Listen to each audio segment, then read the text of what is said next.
Dans le village d'Onwaripeul, commune de Kandi, Gorobel Ouadou ne passe une seule journée sans se souvenir du mariage annulé de son fils. Un mariage pourtant consentant entre les deux familles. Mais c'était sans compter avec la vigilance de l'imam qui a remarqué que la future mariée n'avait pas encore l'âge requis pour contracter ce lien. Après avoir négocié avec les parents de la fille, nous sommes allés voir l'imam de notre village, d'Onwaripeul. Donc après l'avoir vu, l'imam, il nous a expliqué, il nous a demandé d'apporter les actes de naissance des enfants.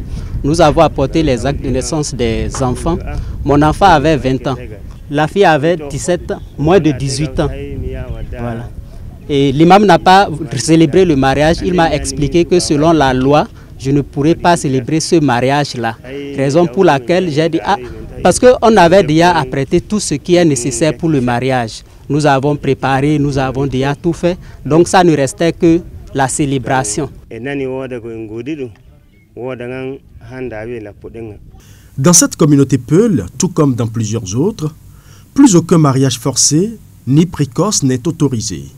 Une dynamique communautaire mise sur pied dans le cadre du projet gouvernemental Cash Plus Care, soutenu par l'UNICEF et ses partenaires et opérationnalisé par l'ONG Dedras.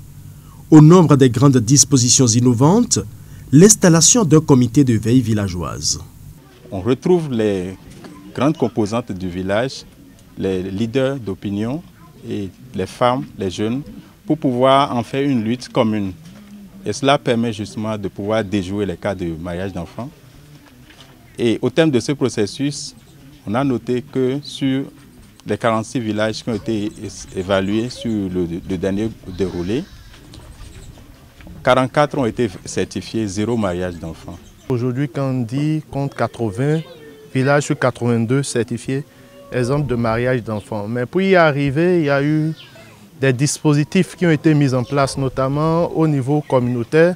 On a la mise en place des comités de veille villageois et qui sont généralement constitués de 7 membres. Et on veille dans ces comités à avoir le délégué comme premier responsable du village et en même temps président du comité de veille. On a le relais communautaire qui généralement font office de secrétaire au niveau du comité de veille, l'imam du village, le représentant des jeunes, une représentante des femmes, donc le représentant de la communauté agro-pastorale dans les villages pour qu'il y ait véritablement une inclusion. Cette dynamique mise en place trouve son efficacité dans l'implication des leaders religieux et des personnes influentes du milieu. Malgré sa colère, Gorobel Ouadou a fini par comprendre l'importance de cette décision. Moi-même, j'ai vécu la situation.